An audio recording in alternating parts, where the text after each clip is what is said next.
NPP launched its manifesto setting the tone for a vigorous campaign in this year's election. A very good evening. Welcome to News Hour on GBC24, your all-news channel and GTV. My name is Afriwa Dakon. In our first story, agriculture is essential to the socio-economic growth of a nation. It is in view of this that the government, through Export Development and Agricultural Investment Fund, EDIF, has presented a tractor and farm equipment worth 470,380 Ghana cedis to boost agricultural activities in the Gomwa East District in the Central Region.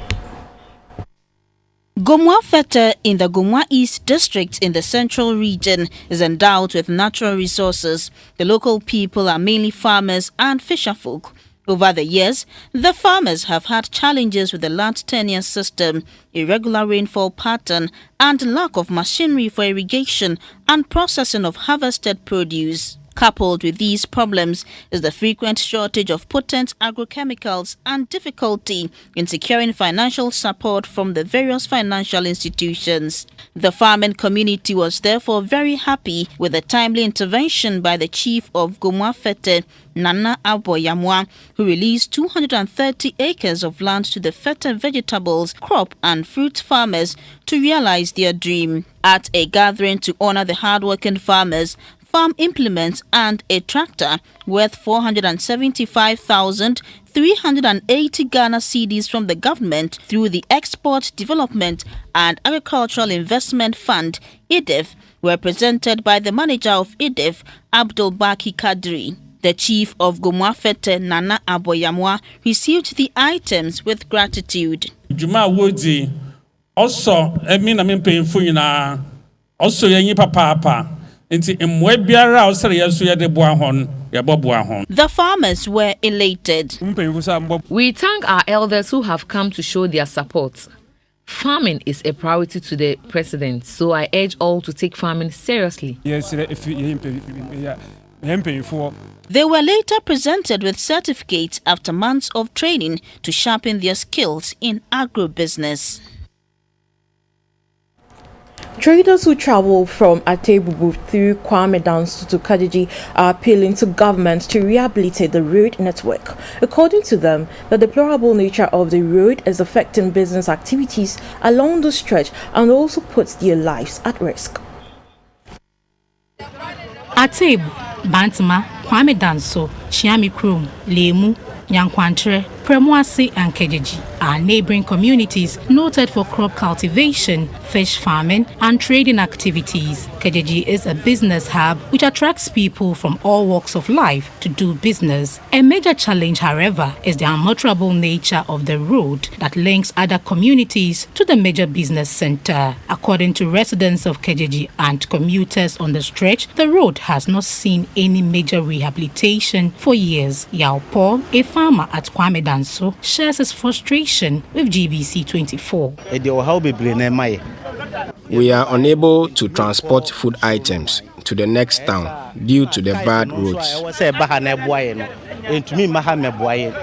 Ifya Nyameche is a trader who travels from Kejeji through Kwame Danso to Atebu to do business. She says most traders lose their valuables to armed robbers who take advantage of the poor nature of the road to undertake their nefarious activities. The journey is always uncomfortable and sometimes our items get mixed up. GBC24 chanced upon some traders who were heading from Kejeji from Kumasi and Mansour to do business. Their truck was stuck in a mud on the road because it had rained. Our vehicle always gets stuck intermittently throughout the journey. Therefore, we are unable to get to our destination on time. Residents, traders and other commuters of the Atebu Kwame Danso Kejeji Road are therefore calling on the authorities to, as a matter of urgency, rehabilitate the road network to enhance business activities in the area.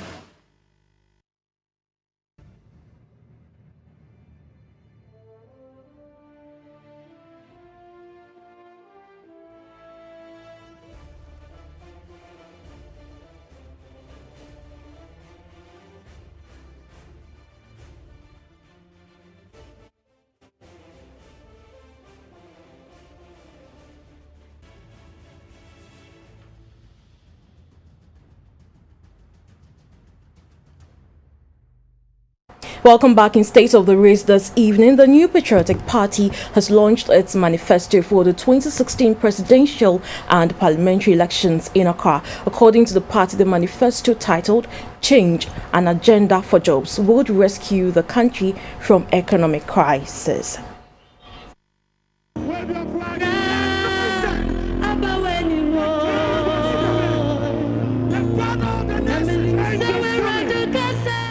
I've heard the President of the Republic make the breathtaking claim that the economy is not in crisis. And he went further to suggest that those who say the economy is in crisis have bad eyesight. The President says that those who say our economy is in crisis are unpatriotic.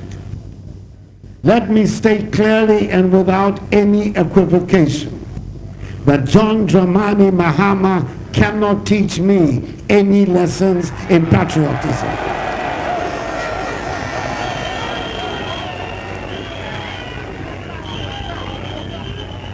My love for and belief in Ghana is total and has stood the test of time. I want a Ghana where honest labor is remunerated with honest returns. I want a Ghana which has a vigorous social welfare system that protects the vulnerable and the disadvantaged. I want a Ghana which is a leader in technological innovation and scientific research in the region, on the continent, and in the world. I want a Ghana where we appreciate the importance of the environment, and we acknowledge that we are custodians of the forests, the rivers, the lands, and the animals for generations yet unborn. I want a Ghana where the cleaning of surroundings is not limited to a monthly activity, but is what we do regularly as part of daily activities. I want a Ghana where we do not have a political cycle of 3.5 years of suffering and 3 to 4 months of concerted effort to buy off the memory of pain. I want a Ghana where the innate good humor and well-known, vivid imagination of the people are harnessed to build the happy nation that we should be. I want a Ghana which is determined to advance its Pan-African vocation, to build a strong West Africa within the context of a strong, confident Africa that plays its proper role in the Committee of Nations. We believe in the programs that we have drawn up in our manifesto because they offer solutions to the crisis years of NDC mismanagement have brought to our country. I know that the programs by themselves will not do the trick. We have learned this lesson from very bitter experience. If programs alone could solve our problems, SADA would have brought prosperity to the 3 northern regions of our country by now. Instead of which, SADA has become an embarrassment and a gaping sore on our national psyche. But then the SADA phenomenon might well be another good example of what happens when a party takes up an idea or a program it does not understand or believe in or got the know-how to implement.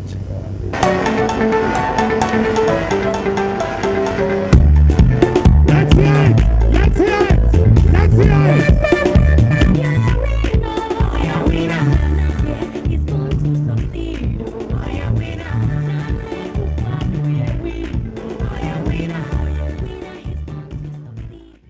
In other stories, the Sunyani-based University of Energy and Natural Resources is to partner President John Mahama's project on the Sustainable Development Goals, SDGs, of which he is co-chair of the UN Eminent Panel, explaining government policies and activities to students of the university in Sunyani. President Mahama said he will formally co-opt the University of Energy and Natural Resources in his international assignment. Napoleon Atokito reports.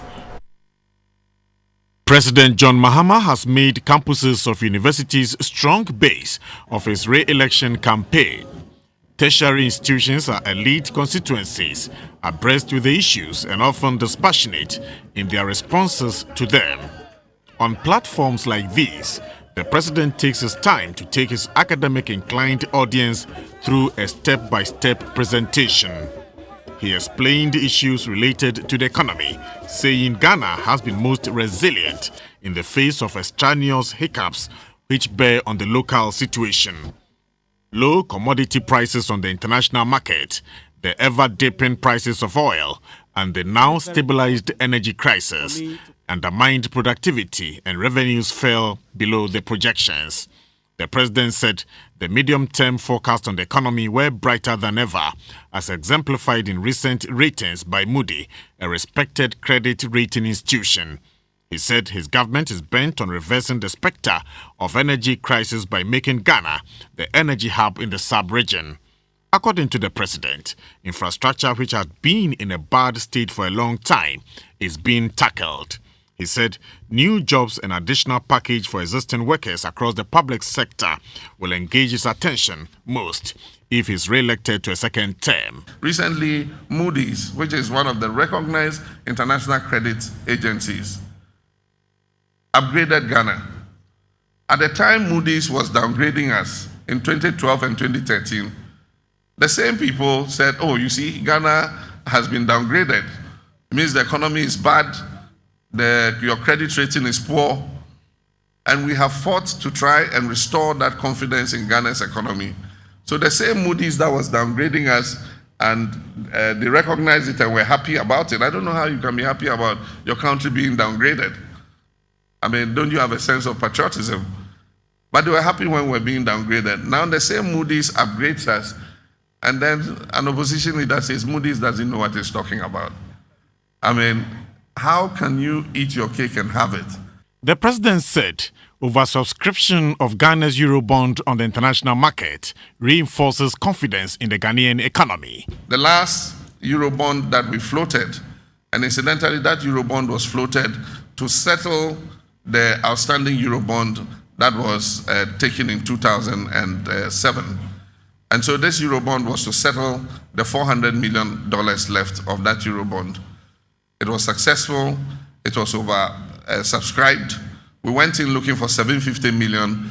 The international credit community offered us $4 billion. President Mahama assured the upcoming Eastern University and the University of Energy and Natural Resources of solid infrastructure as soon as monies are released by the Korean Exim Bank. In the meantime, the GET Fund has been urged to prioritize infant universities in budgetary allocation, he said. Napoleon Atukitu for GTV.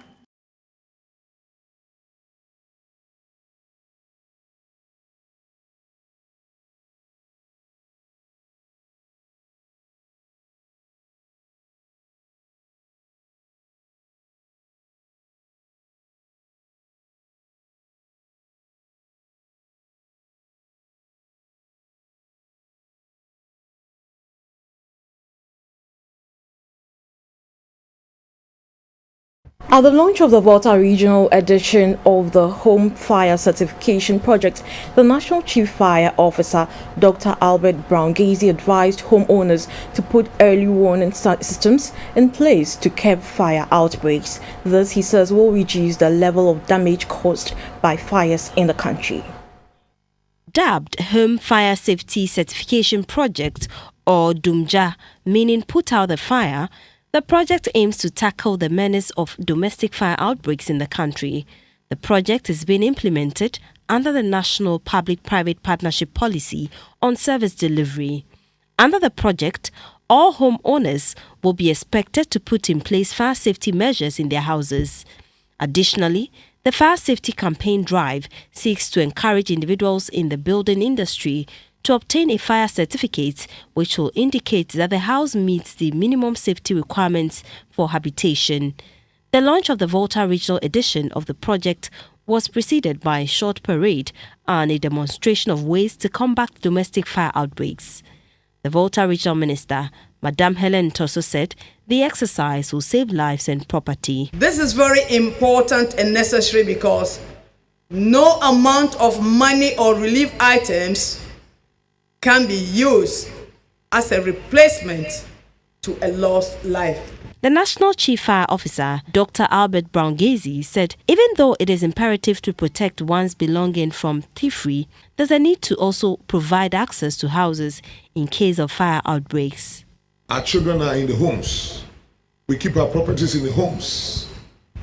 What we need to look at is that what measures have we put in place to reduce incidents of fire breaks in our homes? You have a situation where people have barricaded themselves with metal burglary. There's no exit plan in the homes.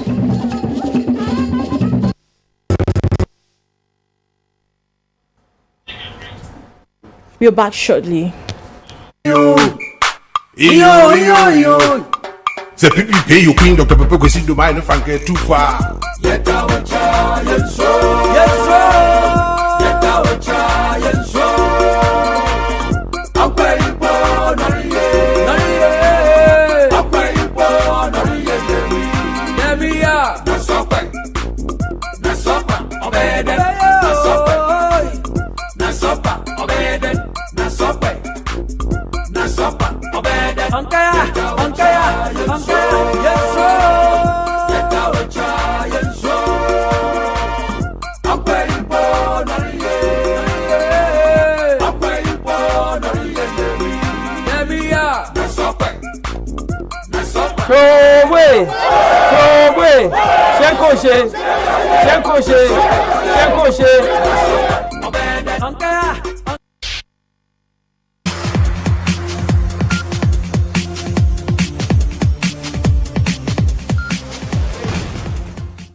Korea DPR beat Nigeria by 3-0 to finish top. Moving on, holders Japan came from behind to defeat USA.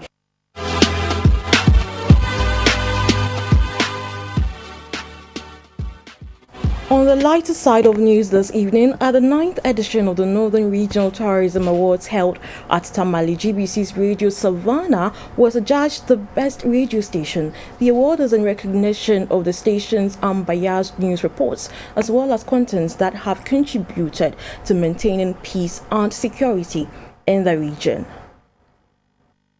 This is the second time Radio Savannah has been recognized as the best radio station at the Northern Regional Tourism Awards since the station was established in 1996. The Northern Television Network won the TV Station of the Year, while the Business and Financial Times won the best in the print category. Modern City Hotel emerged the best 2-star hotel in the region. The Northern Regional Manager of the Ghana Tourism Authority, Mr. Alexander Nketia, disclosed that tourism in the region remains a major contributor to employment, with the 2015 report showing over 1,000 people directly employed. He said despite the tremendous strides, the industry faces key challenges such as poor accessibility to tourist sites, poor service delivery and packaging. He said the Ghana Tourism Authority is embarking on a training program for waiters and waitresses in the region to improve on service delivery. The training will cover specializations as housekeeping operations, front office operations, food and beverage service skills, car rental agencies, especially the drivers will be targeted, tour operators and agencies including tour guides. Participants will also be exposed to security, fire protection, hygiene and safety, customer care, and effective communication and first aid skills. I strongly urge and advise all owners and managers of tourism plants in the region to fully embrace this training program and to actively get their staff to fully participate. A representative of the Northern Regional Minister, Abdallah Abubakar, commended the organizers of the Tourism Awards for their efforts in improving the sector. He pledged government's commitment towards improving infrastructure, especially roads, to enhance tourism in the region. Tourism development is the collective responsibility of all stakeholders. We as a government will continue to create the enabling environment and support laudable initiatives while providing transparent and people-centered policies for private sector to operate. Well, that's it for news. We're back at 10:30 with news tonight. Have a good evening.